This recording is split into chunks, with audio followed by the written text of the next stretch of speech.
سماج میں ڈاکٹر صاحب ہم دیکھتے ہیں جی کہ بہت زیادہ ریئیکشن پایا جاتا ہے. انفرادی طور پہ بھی آپ دیکھیے روڈز پہ آپ کو لڑائیاں نظر آتی ہیں. ہر وہ بندہ جس کا کسی پبلک سروس کے ساتھ تعلق ہے یا لوگوں کے ساتھ واسطہ پڑتا ہے وہ شدید ریئیکشن دیکھتا ہے. چھوٹی چھوٹی بات پہ لوگ لڑنے لگ پڑتے ہیں. مجھے کئی وکیل دوست ہمارے بتا رہے ہیں کہ عدالتوں میں کیسز بڑھ گئے ہیں, چھوٹی چھوٹی بات پہ لڑائی ہوتی ہے اور لڑائی اتنی بڑھ جاتی ہے کہ مقدمہ بن جاتا ہے.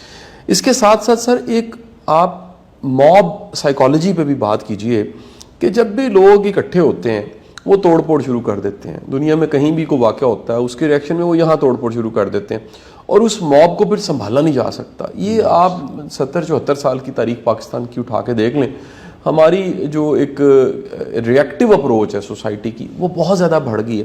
کیا سمجھتے ہیں ڈاکٹر صاحب اس کی کیا وجہ ہے؟ دیکھیں جی, کسی کو چیز کو ریئیکٹ کرنا ایز این انڈیویجول رسپانس. ایک شخص ریئیکٹ کر رہا ہے to a perceived environmental problem, ٹھیک ہے, اور جب یہ ریئیکشن ہوتا ہے تو اس کو سینونیمس کہتے ہیں کہ یہ غصے کے ساتھ. وہ غصہ چاہے گھر سے آیا ہو, چاہے جاب سے آیا ہو, چاہے پرسیوڈ انجسٹس سے آیا ہو, چاہے انوائرمنٹل پرابلم کے ساتھ آیا ہو, تو وہ غصہ بھی ایک بینک اکاؤنٹ ہے, وہ اکٹھا ہوتا رہتا ہے. اچھا, کچھ لوگ غصے کو جوں آتا ہے اس سے نکال دیتے ہیں, پھر بات کو ریزالو کر لیتے ہیں. ٹھیک ہے سر. کچھ لوگ ہوتے ہیں جو بینک اکاؤنٹ کھول لیتے ہیں.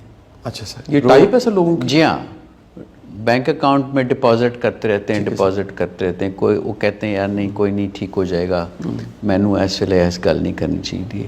لیکن ایونچولی وہ جیسے پریشر کوکر سے آپ لیڈ اٹھاتے ہیں جی صاحب, تو وہ پھر پھٹتا ہے غصہ.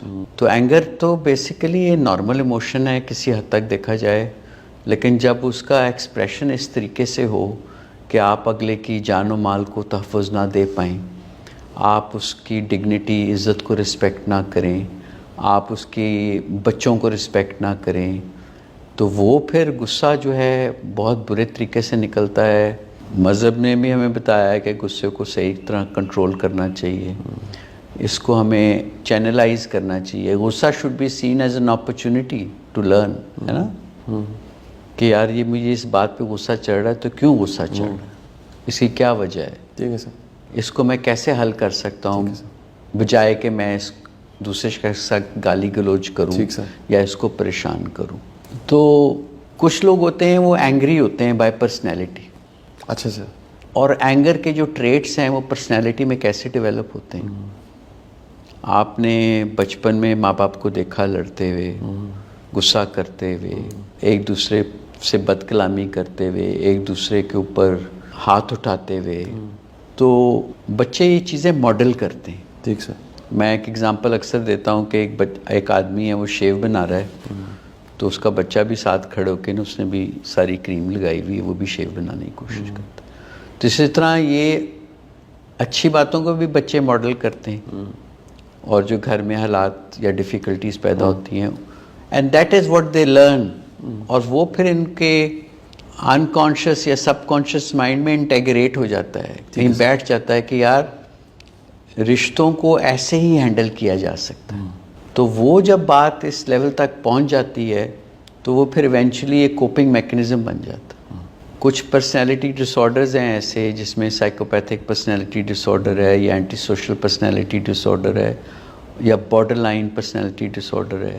تو ان 3 بیماریوں میں, شخصیت کی بیماریوں میں تو بیماریاں ہی کہوں گا ان کو, ان کے میل اڈیپٹیو کوپنگ میکنزمز ہوتے ہیں. تو وہ ہر چیز کا غصے سے یا لاس آف امپلس کنٹرول سے ہی ایکٹ کرتے ہیں. لیکن جیسے میں نے کہا کہ environmental factors are very very important. جب آپ کے ارد گرد اتنی ساری چیزیں ہوں جس پہ آپ کو ہر وقت ریئیکٹ کرنا پڑے, اپنی پچھلی ٹاک میں ہم نے ڈسکس کیا اور انفارملی کہ قدم قدم پہ مشکل ہے. ایسا آپ گھر سے نکلیں یہاں تک پہنچیں تو آپ 50 دفعہ سوچتے ہیں کہ یار یہ بندے نے لیفٹ سے کیوں لے گیا, یہ رائٹ ہینڈ ڈرائیو ہے, لیفٹ سے کیوں اوورٹیک کیا, ایک دم سے میرے آگے آ کے کیوں کھڑا ہو گیا, ایک دم سے اس نے بریک کیوں نہیں مار لی, پھر وہ کہہ رہا جی آپ کا قصور ہے.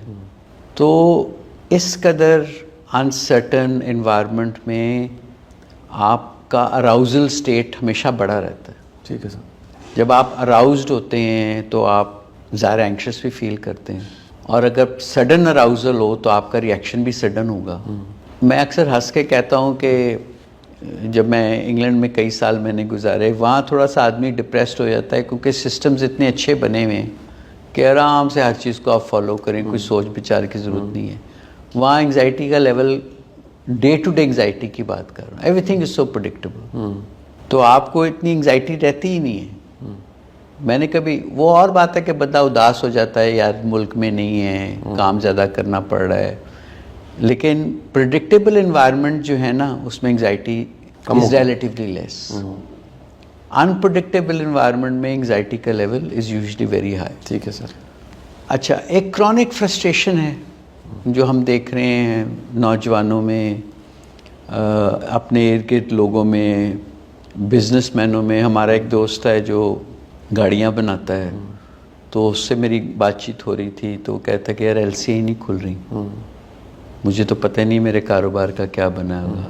گاڑیاں تیار ہیں، کسی کی بتی نہیں آئی میرے پاس، کسی کا ونگ مرر نہیں آیا، انجن لگ گیا، میں بیچ تو سکتا نہیں ہوں. تو اکنامک انسرٹینٹی کے بھی ریئیکشن ہیں مختلف طبقوں میں. ٹھیک ہے سر. وہ اینڈز میٹ نہیں کر سکتے. ٹھیک ہے سر. تو جب یہ ریئیکشن کلیکٹیو ہو جاتا ہے، یہ اینگر اکٹھے ہو جاتے ہیں یہ لوگ، صحیح. تو then that can lead to what is known as mob violence. Mob violence. صحیح. جی ہاں. ٹھیک سر. وہ اپنا اظہار کرنا چاہتے ہیں ان پبلک، اپنے غصے کو ایکسپریس کرنا چاہتے ہیں. ٹھیک ہے سر.